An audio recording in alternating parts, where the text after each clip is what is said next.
Today's meeting is about Zen of Now and exploring some of the Zen readings, a little bit of tradition, a little bit of history, and ultimately it is not about tradition or history. It is about the awakening of the present moment, awakening of your consciousness, awakening of your true self. And in that moment, there is a clarity of awareness, a clarity of consciousness, and this clarity is called Zen. And of course, this clarity is now, and it is here. So this Zen can only be now, can only be here, can only be this.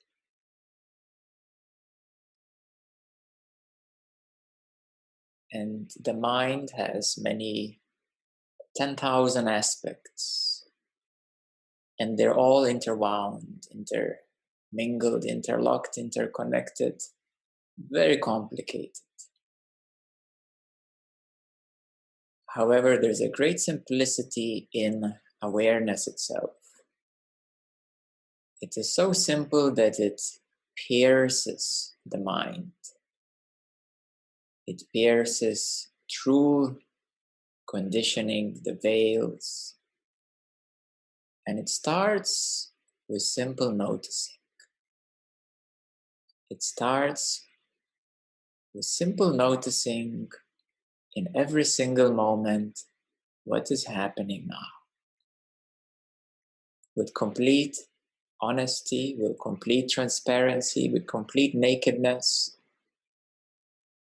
with simple noticing, moment by moment by moment, what is happening now.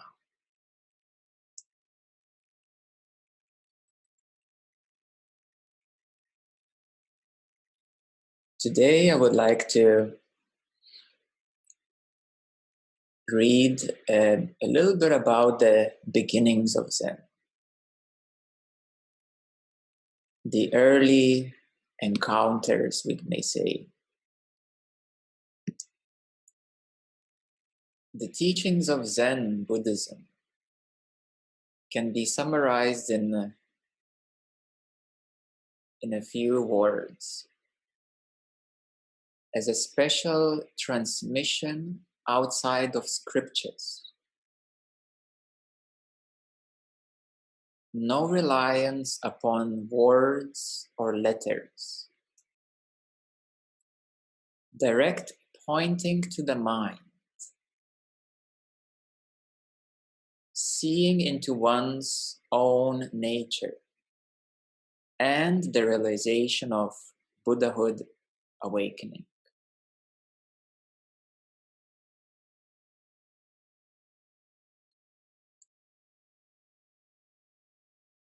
A special transmission outside the scriptures means that it's always fresh. If you're reading something, it was written some time ago, obviously. There is a causality to it, how this book ended up in your hands. And only in that moment, if something clicks, that is a realization. No reliance upon words and letters is to not stick particular ideas in your head. It's to not stick anything particular in your head. And if there is something sticky particularly in your head, then obviously you have to get it unstuck. Direct pointing to the mind. Yes, it is directly saying that this is the mind. This is the limitation. to directly acknowledge that that's the mind, that's the limitation, that's the fixture, that's a position, that's a condition, and then seeing into one's own true nature, realization of awakening. It's a beautiful summary, and don't fix on it. Just allow it to be heard, hearing, and letting it go.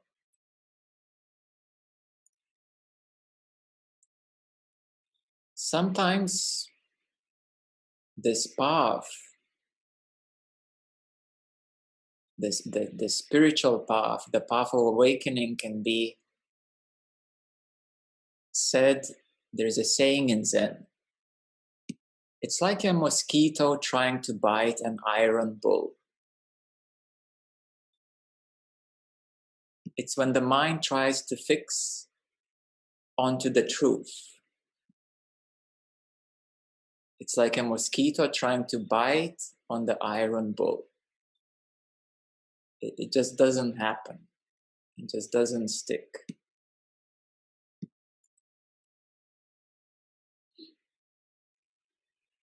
When the Indian monk, and as we know, Zen comes really from India, from Buddha, from awakening of Buddha. And Zen is a branch. So it comes from India and it traveled to China and then Vietnam and reached Japan and other Asian countries. But the origins are of awakening of Buddha. So when the Indian monk, Bodhidharma, the first ancestor of Zen Buddhism, brought his realization of the Buddha's teachings to China in the 6th century CE, there followed the legendary encounter with Chinese Emperor Wu. So having heard that a monk of great wisdom had arrived in his country, Emperor Wu, who was a devout Buddhist, commanded his audience of this monk. And he tells the monk, I have built many monasteries and erected temples to honor the Dharma. The emperor greeted his guest. Is there not great merit in this? The emperor says. And the ragged monk replies, no merit whatsoever. Is that so? Replies the emperor, who was no doubt a bit confused and flustered at having received such a bold response from a monk. So what then is the meaning of the holy truth? And the monk replies, vast emptiness. Nothing holy. Well, then who are you? Demanded the emperor. Who stands before me here? And the monk replies, I do not know. And he walked away and spent the next 9 years in a cave, meditating, facing a wall.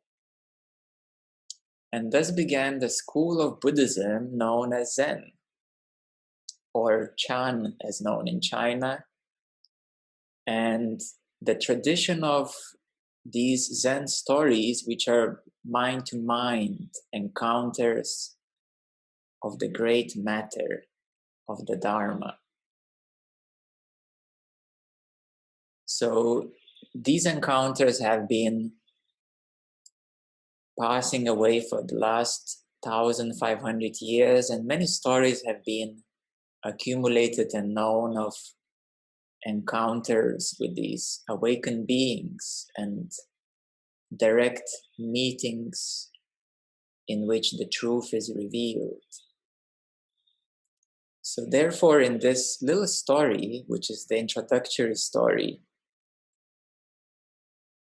it is a great example that no matter how big the deeds are, even if the emperor has built many monasteries and temples and so forth to feel the pride and so forth, and the monks simply reprise, there is no merit to this.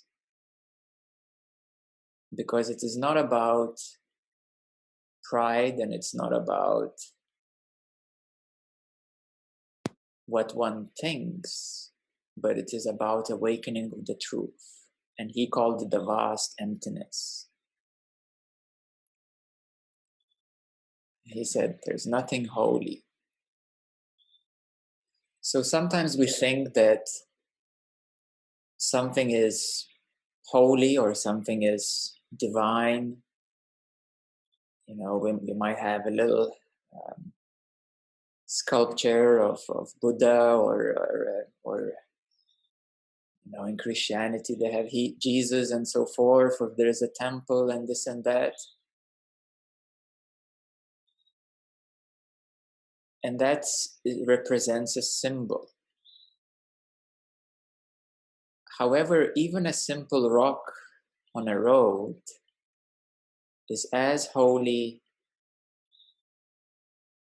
as another stone carved into someone's face. In the universe, everything is holy in the absolute sense. It is all awakened truth. In a relative sense, when we use the mind, then yes, we distinguish what is special, what is less special and so forth. And of course, if one clings to the idea of specialness, then it is no longer actually special. Then it is the idea of the specialness. So thus in Zen and in awakening, it is always about the truth in the now. And many times people come to me and many times people meet me and they assume that I'm the same like a month ago. And that is not true. They say, oh, last month you said like this. And the river is no longer the same. Because in reality, there is no fixed position. You cannot take a word and keep it for the truth for a month. That word was true in that moment, in that circumstance, in that unique situation. And this is the challenge that we have, that people read books and watch the videos and so forth. And the truth is that moment of recognition of the truth. And when that moment passes, what remains is memory. So therefore, people usually meet me in memory. They rarely meet me in the now. And in the now, it's always new. It's different, obviously. And you know what I'm talking about, because when you go and visit your parents, you are their child. You're always the same. You're always the child to the mother. Your father will always make a little comment about you in this way or that way. And the mother will tell you, you're always so slim, you should eat more. And how are you like this and like that? So they're always meeting you in a particular way. And all of you have this, a little bit of resistance, because you feel that's not who I am. So that is the moment of recognition of truth. Because you're not only a child, you're a grown-up now, you're adult now, you're independent now. So you're not only the child. So therefore, a recognition is always fresh, it's always present, it's always now. And there's nothing wrong to be a child of a mother, but a mother should realize that you are an adult too, and you're a being, or even you are awakened being. And I remember some years ago, 5 or 7 years ago, my mother I was asking my mother, so how are you, and how do you feel about me? And my mother says, well, you know, me and your father, we feel a bit confused because we don't know how to speak to you.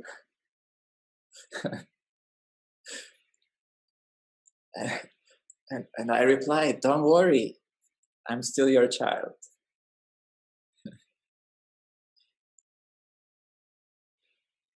So therefore,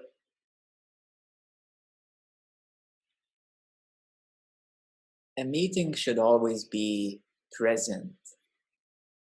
And in my case, it was reversed because I wanted to feel them comfortable, and I wanted to say, I'm still your child, and I still love you, and it's all as it was. So they already can recognize that there's something very, very different.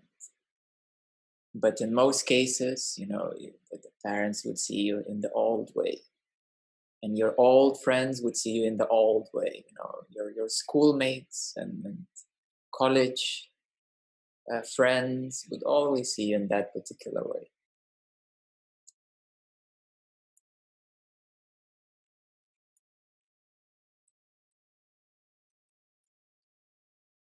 What is a realization? These are the Dharma words from one of the Zen teachers called Senzaki. I have been asked to explain what realization is, but if it could be explained, it would be not realization. While you're kneading the dough of your thoughts, you cannot enjoy the bread of realization.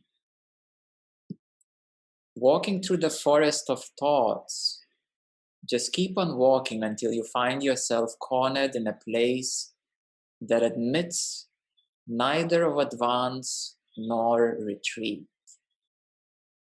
When the mind admits neither advance nor retreat, here your knowledge will be of no necessity, no avail.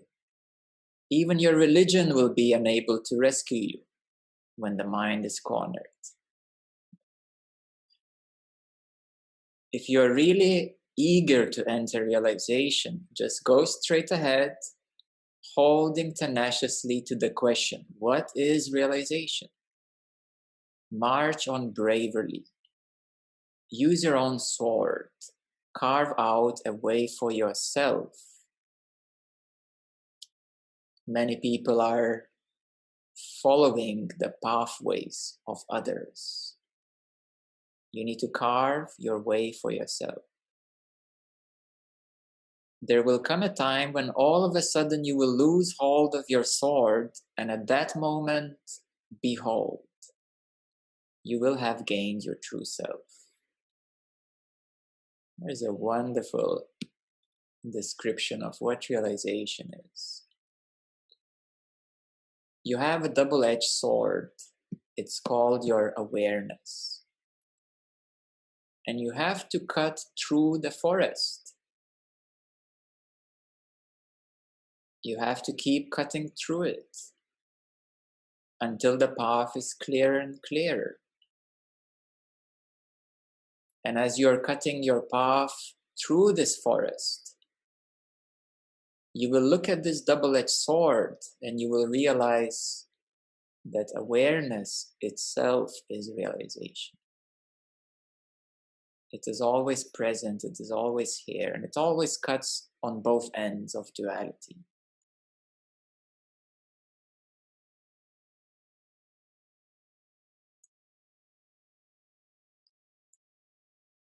There is another beautiful little story called Carve Me a Buddha.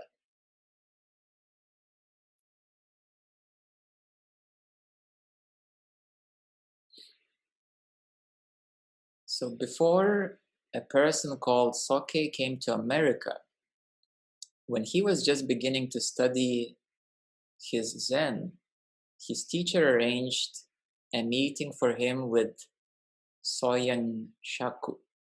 The master, having heard he was a woodcarver, asked, "How long have you been studying art?"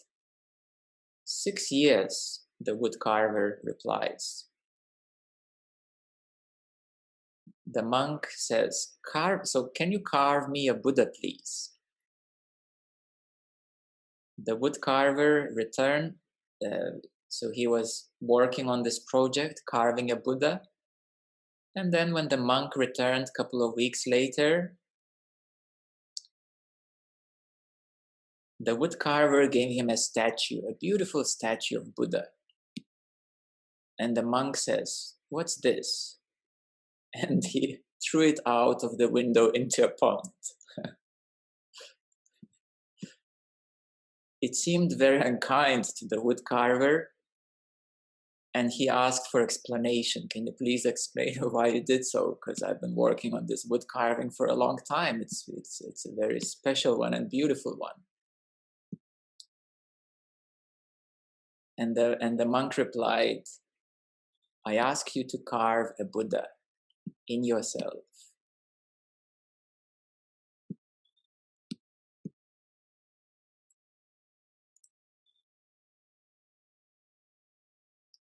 So that is a beautiful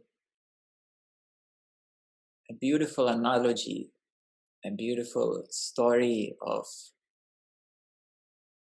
the awakened way, we can say, of the awakened way.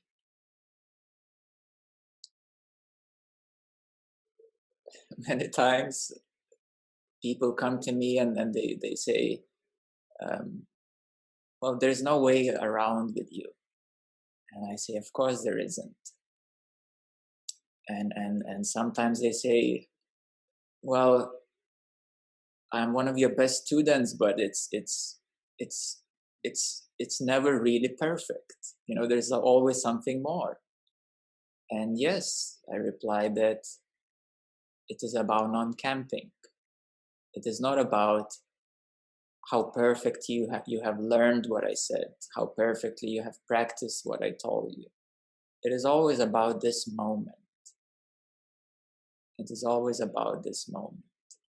I'm not asking anyone to become the best students, to become the most eager followers.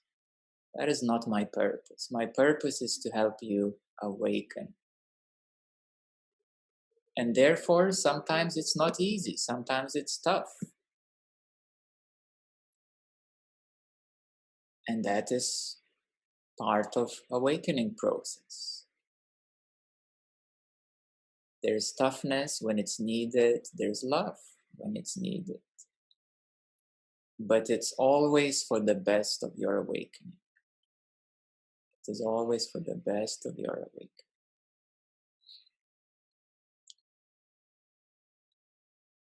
So there's a story of the early students of Zen in the West, in America. So Zen really came first to America in 1950s, and it was a difficult road. It was a difficult road in 1950s because it was right after the Second World War. And first the Buddhism and Zen arrived to USA, and then it came into Europe. So in 1950s, there is quite a famous American Zen teacher called Philip Kepler. if I'm reading his surname correctly. So he has a little story of how he started. So he starts like this: what makes a man in his middle years give up a secure job, comfortable income, family, and friends for the austere and rigor of Zen monastery and the uncertain life of a homeless one? Because in the old days, Zen was a monastic practice. So you would have to give up your lay life, your job, your family, and everything else, and come and live in a monastery if you want to be a committed student.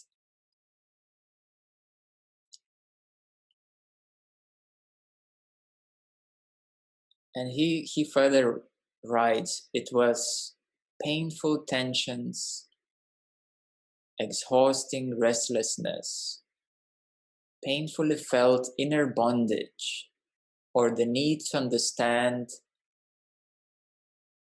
the sufferings. And that he, in his own words, referred to the damn nothing feeling, that nothing would satisfy him, and his mind felt like a huge bondage. So he couldn't basically live a normal life, and he had to find a way out, and Zen was his choice. So he said, I gave up my work in 1950s, disposed of my belongings, and set a jail for Japan, because there was no Zen in the West. So where do you go? To Japan. Determined not to return until I became enlightened. Well, that is called determination. Yes, that is called determination. For the next 13 years, Philip Kepler struggled with physical pain, language barriers, fatigue of his own mind. And in that day in Japan, English, they wouldn't speak English. So you go and meet the Zen teacher, and what? He's speaking in Japanese. So you have to figure your own way to learn the language, to start to understand. And of course, it's so much easier when it is spoken in native language, in English. So to go off to Japan and to start learning a new language, that is very, very difficult. So that was one of the first renowned students who went to Japan to start acquainting with Zen. The experience, he wrote, left him feeling free as a fish swimming in an ocean of cool, clear water after being stuck in a tank of glue. That is wonderful. And then he says, what was his first lesson of Zen? After traveling around Japan for some time, looking without success for a Zen teacher who might be willing to work with the Western students.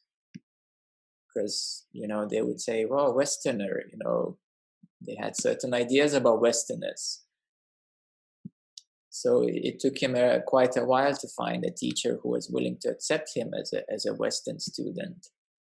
So he and his traveling companion, Professor Bernard Phillips, received a letter from one of the monasteries saying they could stay there for a short time. Excited at the prospect of finally meeting a teacher with whom they could communicate in English, the two Americans spent the 6.5-hour train ride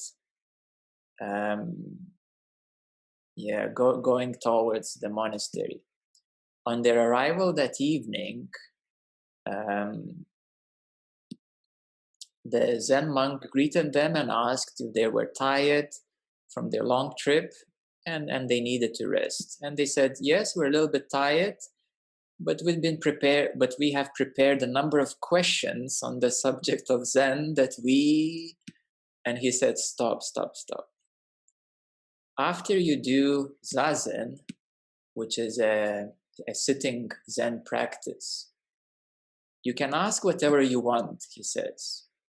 The monk replies, first do the sitting practice, then I will answer your questions. Meanwhile, I have something, some business to attend to, the monk says, so he went off. So ignoring the protests of the Americans who have never been instructed of how to meditate, they had no clue how to meditate, and they didn't even know how to sit correctly, they're cross-legged. The monk said to them, do it any way you want, just sit on the floor and remain silent. The first instruction. And with that, he left off. So the Americans were sitting wordlessly for 2 miserable hours in the dark hall. Concentration was impossible because their thoughts were chasing each other like a pack of monkeys. Excruciating pain in legs, back and neck. At least the monk has prepared them a simple meal afterwards, some rice. And then he said, well, now, what would you like to know about Zen? The American replied, not a thing, because they were exhausted and could scarcely remember any questions that they ever had. They were just too exhausted, too tired after 6 hours train, sitting for 2 hours in a cross-legged way with all the pains. So the monk says, okay, well, you'd better go to sleep because we get up at 3:30 in the morning, and pleasant dreams. So the American replied, he thought to himself, that was the worst sitting I ever had in my life. Looking back on the experience of the first meeting with the Zen teacher. One look at me and he had me pegged, meaning that was my first lesson in Zen. So essentially, the real thing here is not to torture them. It's not to make them feel uncomfortable. But the real thing is the real lesson behind this is to quiet the mind. Because they arrived with a million questions about Zen and they were so excited. And finally we met a teacher, somebody who can teach us. And he said, wait a moment, you need to exhaust your mind first, and then we can talk. So Zen is not easy. And there are many, many encounters and stories of various difficulties and challenges that one undergoes. However, there's one little story that I would like to share, and then we will go to the practical side.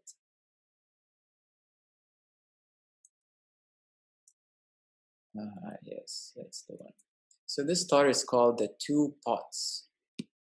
And this story relates to something a bit more beautiful and we can say a way of Zen, which is kind of when the mind doesn't understand what's happening. So every day an old woman walked a mile to the river to get some water. She carried a stick across her shoulders with the ceramic pot tied on each end.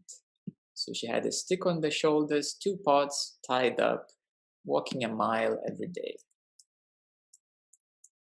One of the pots had a small crack and leaked the water each time a woman walked home. The cracked pot felt very bad about this. It's a little like we can say an easier story. So this little cracked pot saw that the other pot did not have a crack and didn't leak the water the way he did. The old woman was a kind person, and the cracked pot felt sorry that that when she comes back all the time, one of them is half empty. One day, this pot spoke to the woman about this. So he says, "Kind woman, for so many years you have carried me on your shoulders to get water, yet I have not been able to serve you well. I sincerely regret that I have a crack and leak so much water. Please forgive me." And the old woman smiled at the cracked pot and answered, "Those many years I have benefited from your small flaw, my dear pot. Didn't you notice that on one side of the road many more flowers grown? This is because you watered them every single time we walked home together. I always had fresh flowers on my kitchen table and even sold some at the market.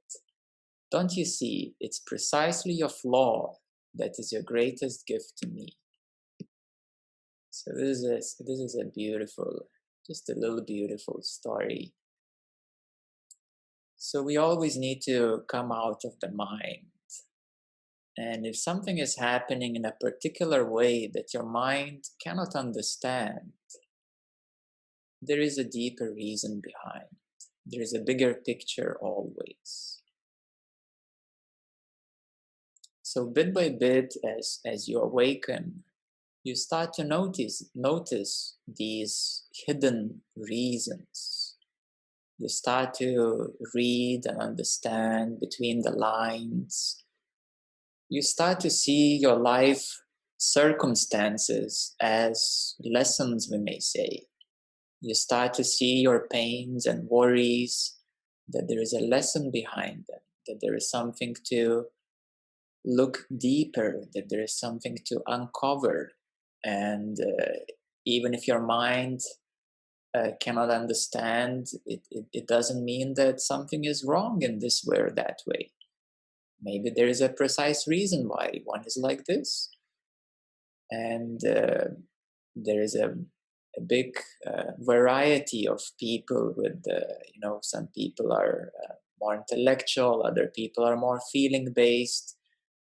And everybody has unique gifts and abilities and skills. And essentially, if you're tall or short or white or black or male or female or this way or that way, and whatever way you are, whatever uniqueness you have, it is exactly as it's supposed to be, and it is exactly you who you are. And if you simply stop, looking for what's wrong, there's nothing wrong. So that's a little message as well on the side. So essentially,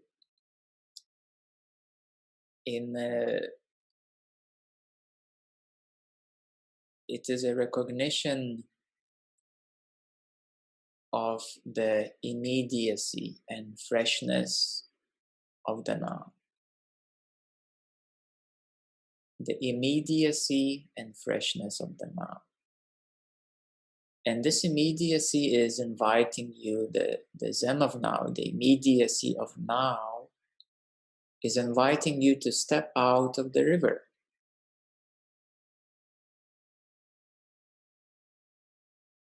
And many of you will notice that there is a certain flow.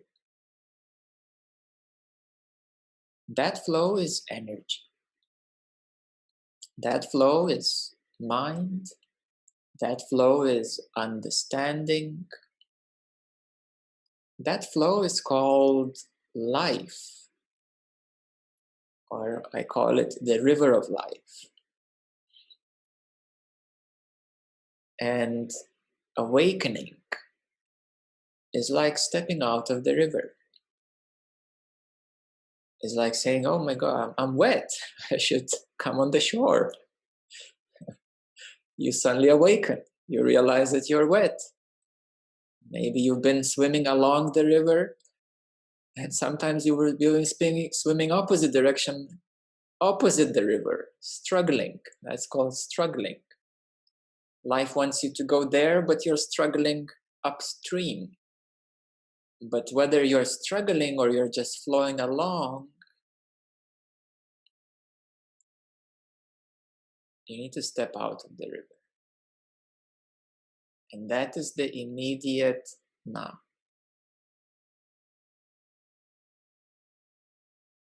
And if your mind is looking, what is immediate? What is immediate now? Oh, this room, this, this and this. No. Don't look for objects. Don't look for what is around you. What's your environment? What's your experience? It's not searching. The immediacy would be that your mind would be searching. What is immediate? No searching. The immediacy of now is recognizing even the mind is searching. Stop that too. Or for some people who say, yeah, I'm following this. That's called understanding. Stop understanding. And some people say, I'm not getting it. Yeah, stop confusion. Exactly, stop that in which you're engaged with. And that is the immediacy of now. And there is aliveness in this immediacy. There's a big aliveness. It is so alive that it is so hard to sustain, because I'd rather drop back in the river and flow along. That's what the mind says. It's a bit easier to flow as the river. It's a bit easier to, let me just chill out and rest and, see where life takes me, see where my mind takes me today or tomorrow, and so forth. It's going to take you in circles and circles and circles and circles, like little whirlpools in the river, when some currents meet, there are these whirlpools. The little rock, there's a whirlpool. So you're going to be hitting these rocks and swirling around. So therefore, my invitation is to come to the immediacy and freshness of now. And now let's do a practice together. And this practice will be a practice of noticing. A practice of noticing. We will be not so much sitting in a regular, sitting meditation in these Zen meetings. We will be exploring certain practices that help you to grow your awareness and help you to recognize that which is present here and how to sharpen that awareness, how to see more clearly. So this practice is called the practice of noticing. And as a first step, you can slow down a bit.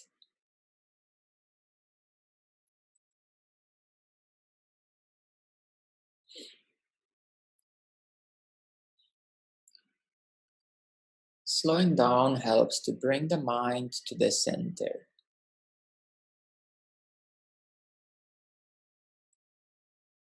To become more centered, to have a bit more control over the mind. So slowing down is step number 1, to become centered, less scattered. If you need, you can follow your breath, because breath will also help you to center and to concentrate your mind from the scatteredness, from the flow, into what I call the vertical line, the vertical dimension. The mind is more like a horizontal flow, like a river, and the present is the vertical.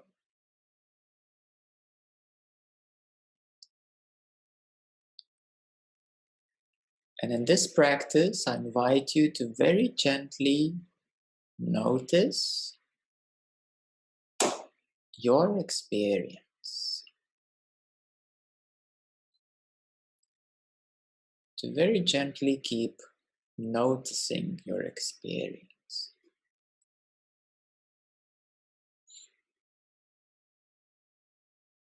And to always come back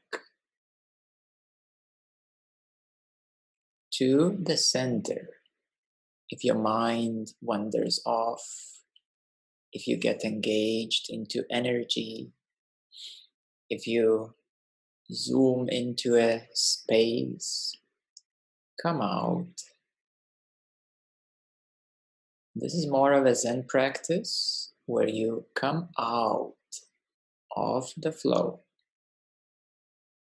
Whether it's your mind, whether it's focusing particularly on your body, whether it's focusing on enjoying the energy flow, or camping in a peaceful space. So the invitation is to come out and very gently again to notice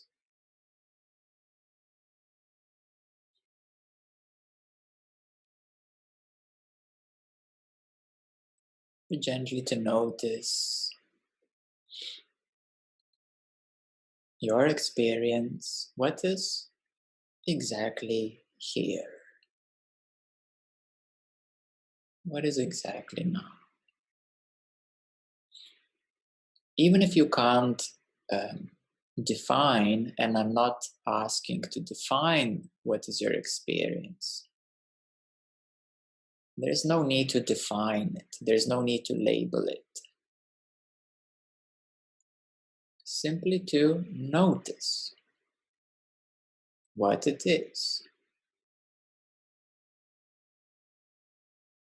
I'm not asking you to know your experience, just to notice it. There's no need to understand even. Simply noticing.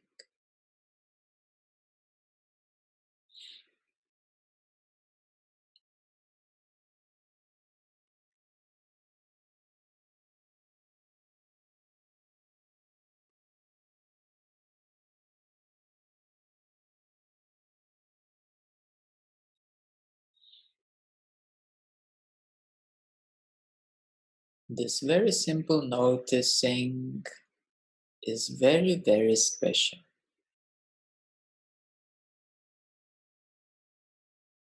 It develops your awareness.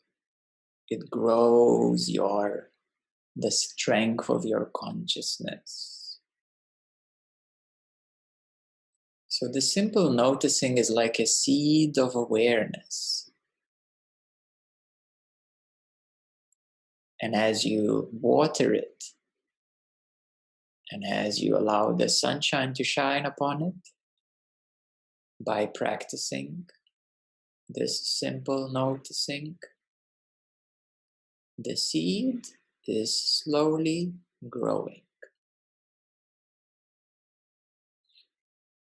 And one day it will be a mighty tree.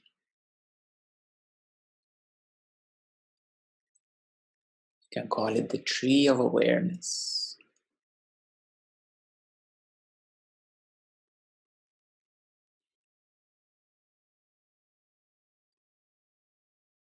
If you feel it's getting a bit too intense, you're burning out, then you can relax, let go. Follow your thoughts for a bit. Allow the energies to flow through for a bit. It's a very dynamic practice. This simple, gentle noticing is a very dynamic practice. You don't have to be fixated. You shouldn't hold noticing. No, don't do that. If you're holding it and And becoming more stiff, that's not the way. No. Let it go, relax. I'm not asking you to become a rock or to freeze like an iceberg.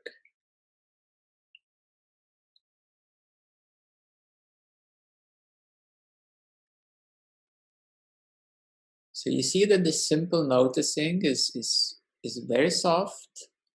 It's a very easy practice, but it has its own challenges.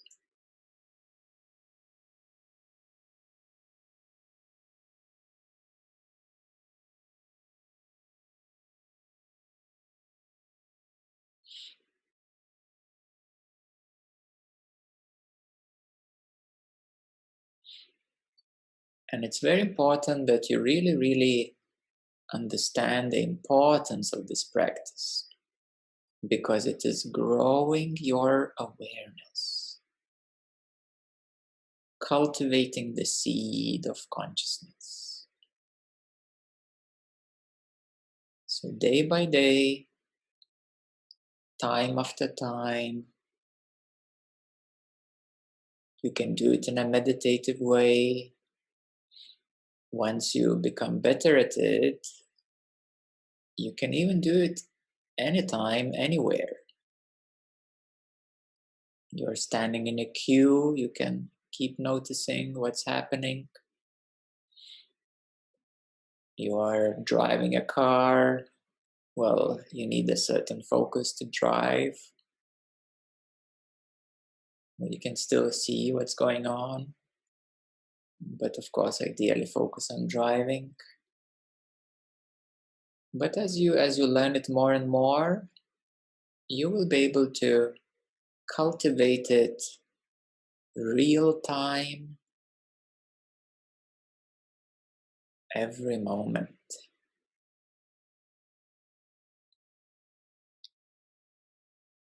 And at some point, your mind will get exhausted, and that's okay. It's called starving the mind, or starving the ego.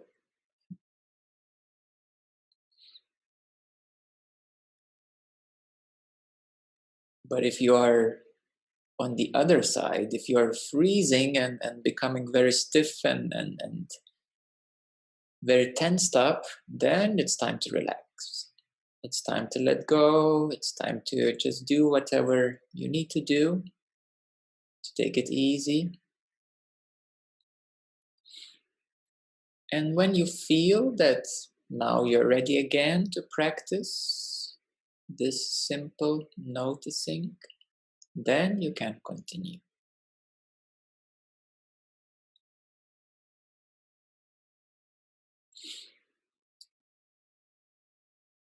The simple noticing is not an observation practice.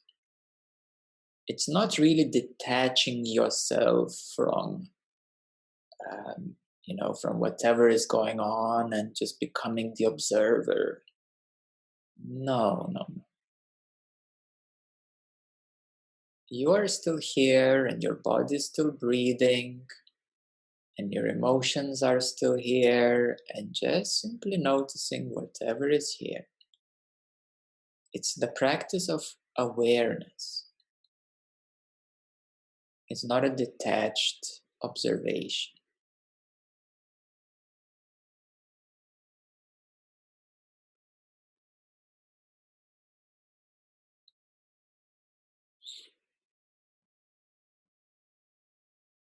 These simple practices can be very challenging. And the mind may say, oh my gosh, I can't do this. I'm just going to go crazy. And then you say, oh, I noticed that my mind wants to go crazy. That's a new revelation.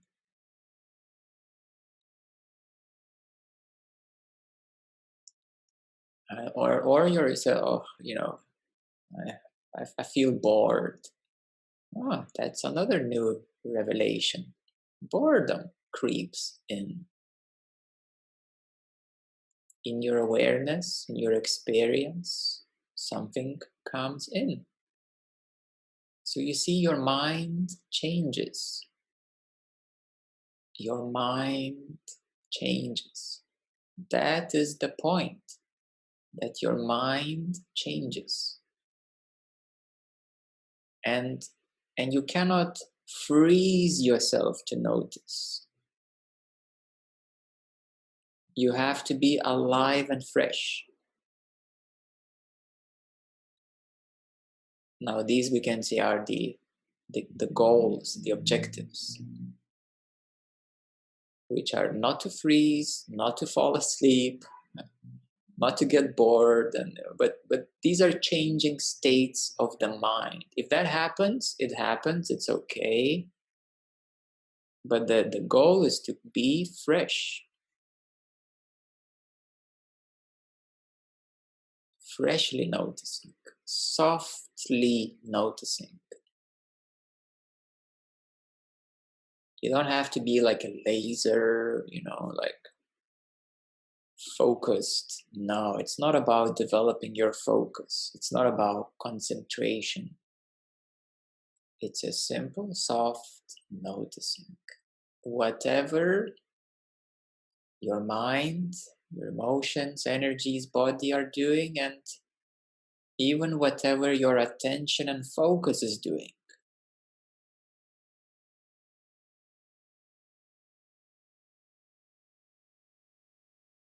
Simple, soft notice.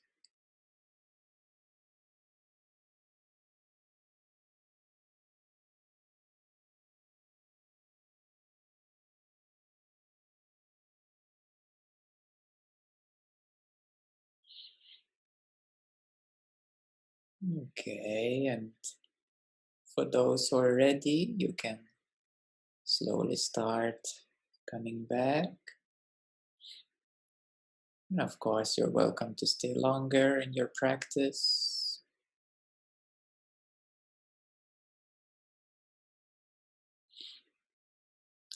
So there is a saying that the truth is alive. The truth is always alive.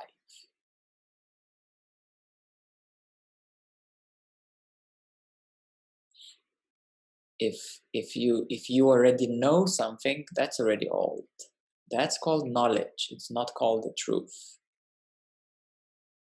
So whatever you realize today is the truth, but whatever happened yesterday, that's a memory. That's a knowledge and memory.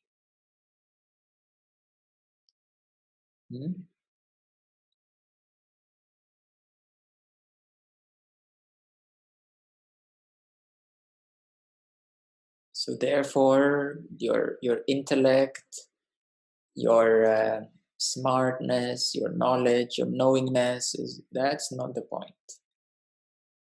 It's not how many books you read and how many years you practiced and this and that. No, it's about the freshness, aliveness, immediacy in the now.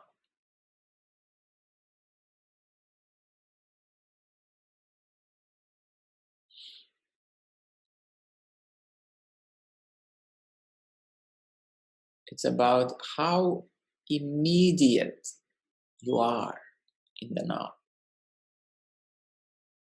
Well, that's perhaps the intensity of the now. But you can also be very relaxed and still be awake. So the intensity and relaxation are qualities of focus. I use the word immediacy for a reference of better understanding. Another synonym is called alertness. But alertness is simply freshness. It's not it means fresh, alert, awake, aware. It doesn't imply anything with danger or be afraid or anything like that. No, that's totally something else. So alertness means awakeness, immediacy, freshness. Many call it isness. That's what isness is.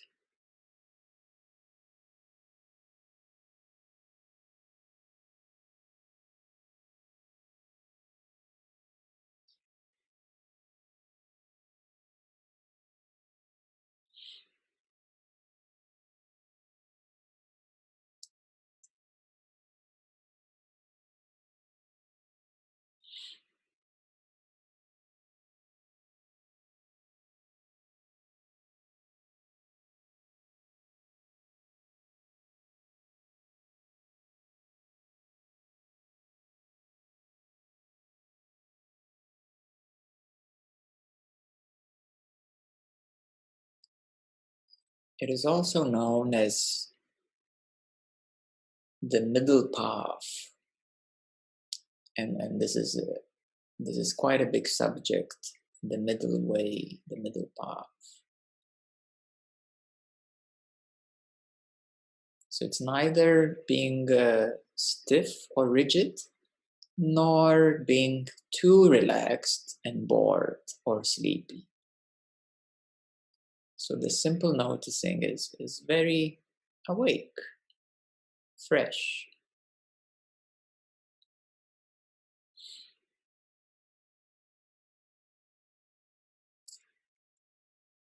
All right, so now we will dedicate some time for questions and answers. And in these meetings of Zen of Now, I'd like to invite all of you to be open to inquire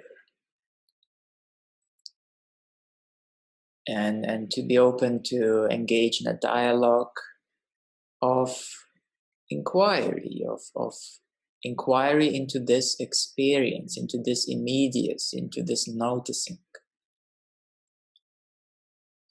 So we will always dedicate about 20 minutes or so for any questions and dialogues. And this is your time. So you don't need to go to Japan. You don't need to sit on a 6-hour train and wait until we wake up at 3:30 a.m. in the morning so that you can ask all your questions. So use the opportunity now. Yes. Leon? Hi, Mindo. Hello, hello. Yeah, Greg, Leon, whatever. How are you? Essentially, it is you, Yes. I just put on hold, Leon, because there's the craziness going on, just paperwork and stuff. Yeah. I'm going to wait when it's just get easier. I want to say hello, Mindo. Hello to Leon, and hello to everyone. I'm so glad to be here again and have a meditation with you. Very nice talk.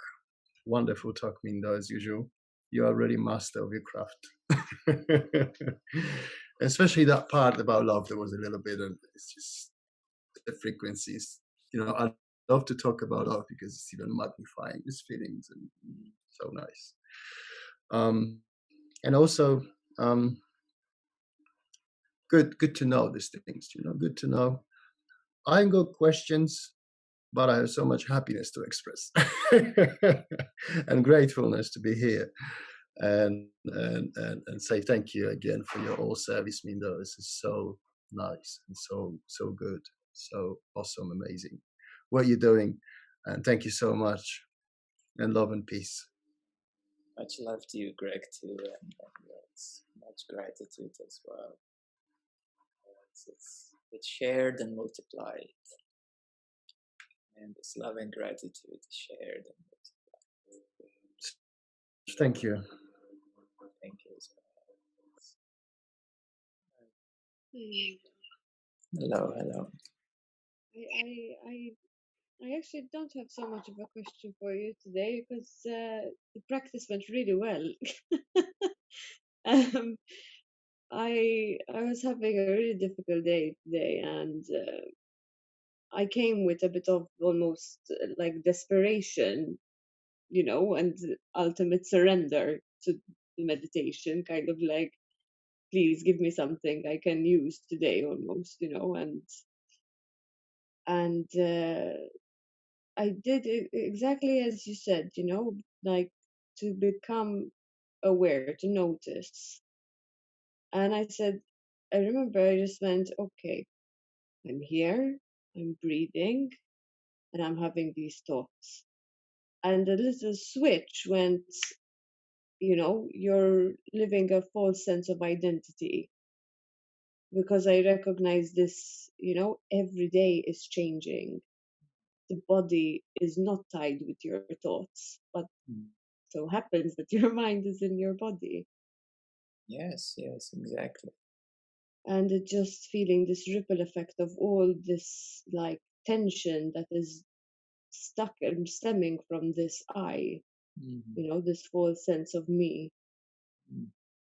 And it was Yes, quite a and this is called the fixture, the identity, the mind, the I. It's a certain fixture, and the fixation is basically like a dam in the river. It's blocking the flow of life. So therefore it becomes very exhausting. The mind becomes very exhausting because the river is blocked, because the freshness of life is blocked. So yeah, and it's exactly that moment in which you came to see that, yeah, the mind is just a fixture. It's a certain yes, like I bundle. was living by the memory as opposed to the present, remembering everything in my past and using that to guide my experience Yeah, as there's a lot opposed of to reliance on the memory. Yes. I know this from psychology and how we use our old defense mechanisms to live on in the world, and now I'm really Yeah. seeing it in practice, bringing it about, Yes. into my everyday. Mhm. Been a long 8 years, Mindo. It has been, but it seems it's been comfortable. It's been worth it. It's been worth it, and it's been fun. Yes. So you see, in this new age of information, we are meeting online from your absolute comfort zones. Right? It couldn't be easier. It couldn't be easier. Yeah. So this is the beauty of today, the beauty of technology, the easiness of access, the availability, and it's reading these books and texts, just reminds me of the old days, and the difficulties of how even do you get to Japan, in 1950s? Did he buy a plane ticket, or he took a boat? The boat takes a couple of weeks, to sail across the ocean. So Yeah, yes. for sure. I mean, I would love to know the name of this book, or where you got this information I from. knew that many will ask, but Because I will tell you that I will tell everyone. Yes, the book is anonymous until we finish with it, and okay, then when we finish with it, then I will tell you the title, so that afterwards you can read extra bits, so that you don't get too smart in advance. That's the reason why. Yes, hi.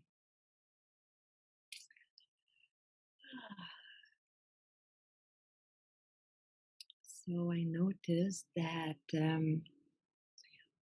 when you invited to open,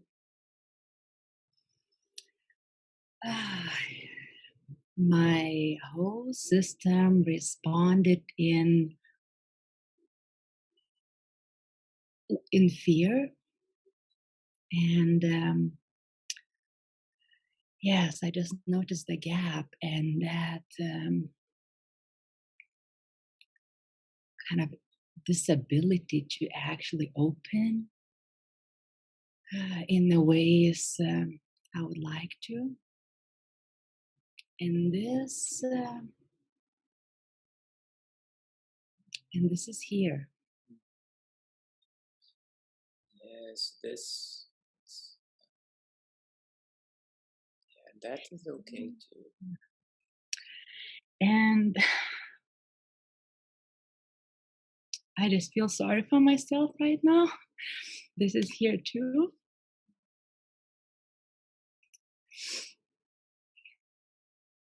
Yeah, and another important aspect is don't push yourself. Yeah, don't push yourself. Yeah, don't push yourself. And when something occurs overwhelming, like this opening that happened right now, when something occurs overwhelming, it's important to take it easy, because everyone can handle a certain amount of this vastness, a certain amount of this openness, and sometimes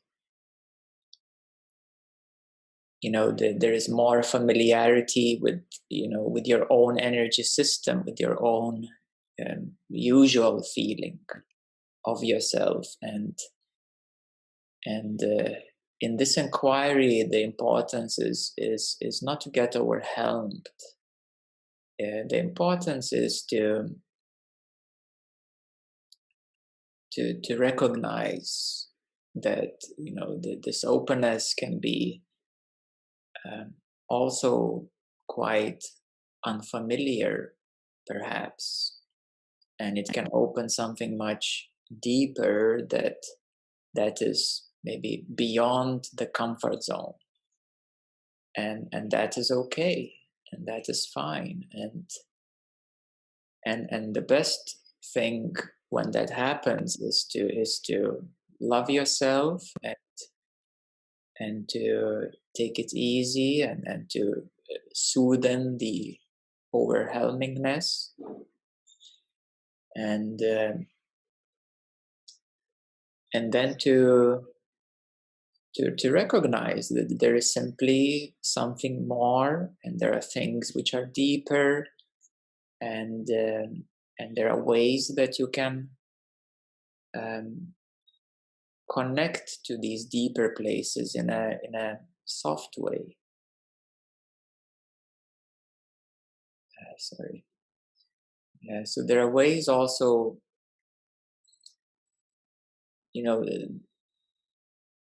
that you can connect with. It's all about familiarity, really, and only when we stumble upon something unfamiliar and something much larger than we can handle, then it becomes a bit scary. But otherwise, it's really about familiarizing. So yeah, as you can do a little practice just to notice that this big vast openness is actually, it can be your home. It can be your home, and it's a little bit like humanity. We are so comfortable, under this blue sky. We really got used to it. It's every day it's a beautiful blue sky. Every night it feels cozy, and we can see some twinkling stars. But rarely anybody realizes how vast the universe is. Rarely everybody knows that it's big.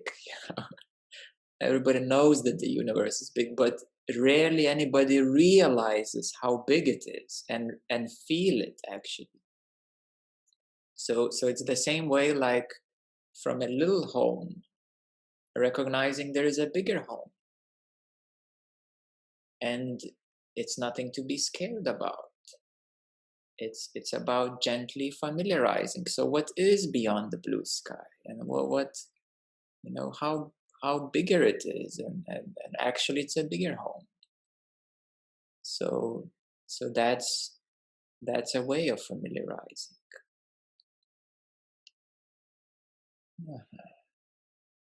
Yeah, so bit by bit.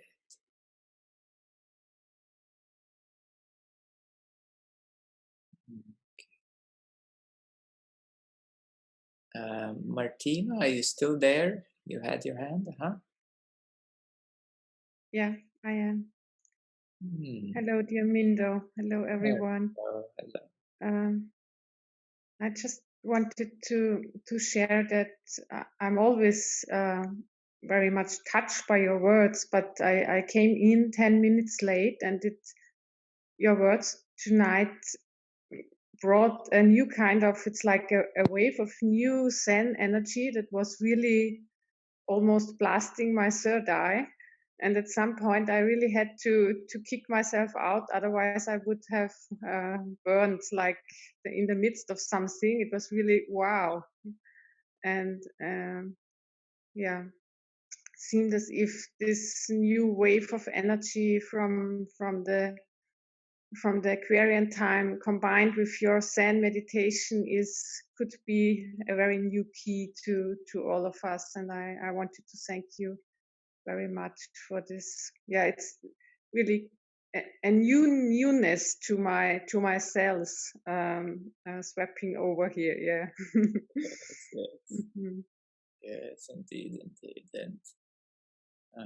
and this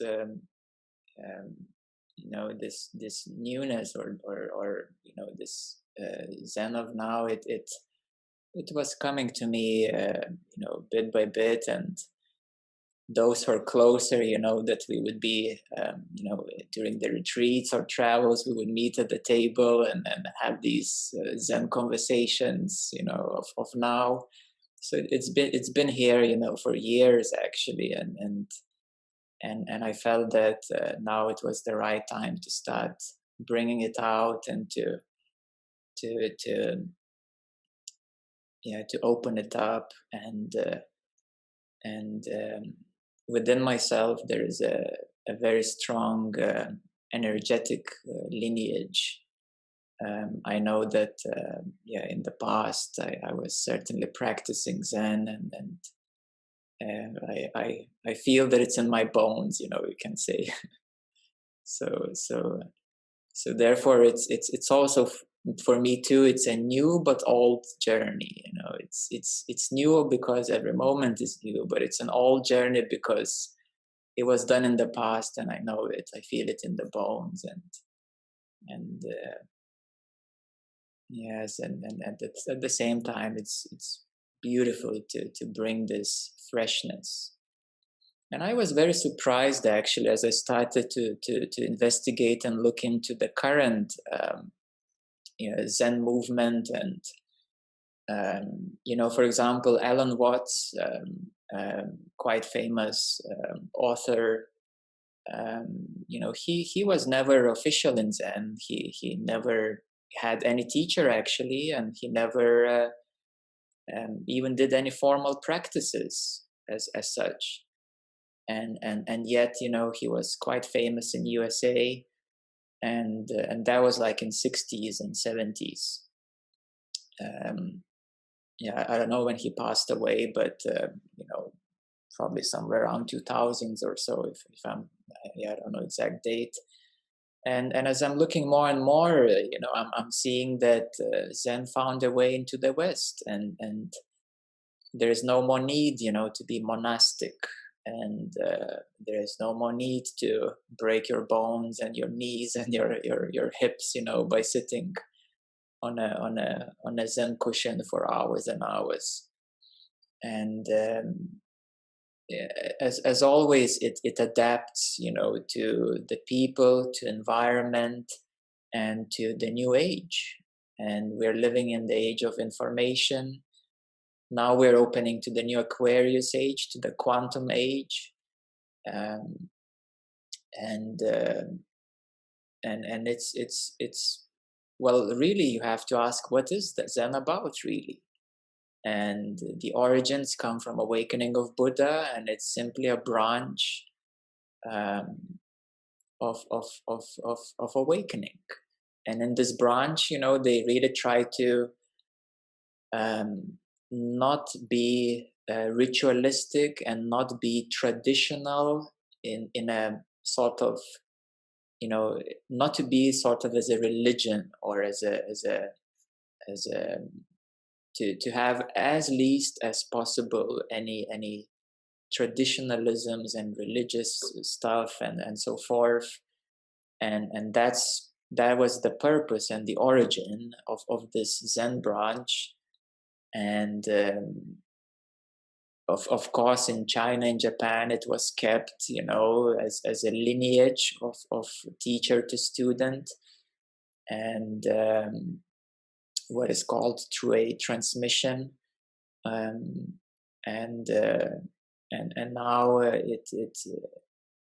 within me, I as I said, I feel this lineage, this energy. Certainly, it's probably I was so rigid in the past that I spent certainly maybe 20 years sitting on a cushion, and getting this energy into my DNA, fully. So it feels like that, although not in this life. In this life, I didn't have any formal Zen practice or teacher. However, it is here, and I would like to revive it in a new way, and nothing traditional, so to speak, but it's all about awakening. It's all really about awakening, and that's what it really is about. And as I was looking at the current Zen teachers, they're very contemporary. If you will Google, and then search for the current Zen teachers, they're very, very contemporary, and they talk about any subjects, really. They even talk about Jesus and even write books about Jesus. And I was surprised to see that, and discuss any possible subject and try to bring lightness and humor and of course newness and freshness and new appeal to it, and to kind of remove what's not working anymore for Westerners and for this time, for this specific time in history. Yes, and so it's always changing, as you know, the same way as Buddhism, was very traditional, but as it arrived to the West, they brought the tradition at first, the Dalai Lama and so forth, and many other monks, and now Buddhism has found many ways of reaching people, and I remember I even attended quite a few Buddhist meetings in England and in New Zealand. And in New Zealand, I remember I was invited. One of the Buddhist teachers, he saw me and he saw something special, and he invited me. He said, "You need to come to our special meeting where we kind of meet in a small group, because not in a public space." So I was invited to this meeting, and there were just like maybe 6-7 people, and we were sitting down, and he was saying, he was from Sri Lanka, a Buddhist teacher, and he was saying that he had access to a very direct Buddha teachings that is absolutely not religious, and it's not taught or spoken about anywhere. And he was speaking about basically about atoms and molecules and how they create reality. And I just, yes, it totally makes sense. And it was amazing. I attended those meetings for a while, and then I just had to move to another place. So we need to recognize that you know, even if we speak about Buddhism or Zen or even Christianity to large extent, well, maybe for those who not live in Malta, but you could see that Christianity is also adopting to in many new ways, and I remember in London I attended a London gospel choir concert, and wow, it touched my heart so much. London gospel choir, you know, these women were singing like solo, you know, these so massively uplifting songs that it just made me cry. I was like, wow, it's amazing. That was like about maybe 12 years ago.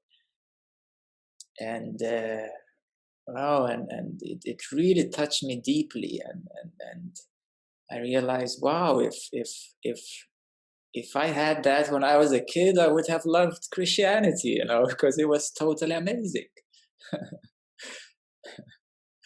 So it's really about finding a way, isn't it? It's about finding a way and to make it accessible. Yeah, to make it accessible. Okay, and we have a message from Shabd as well.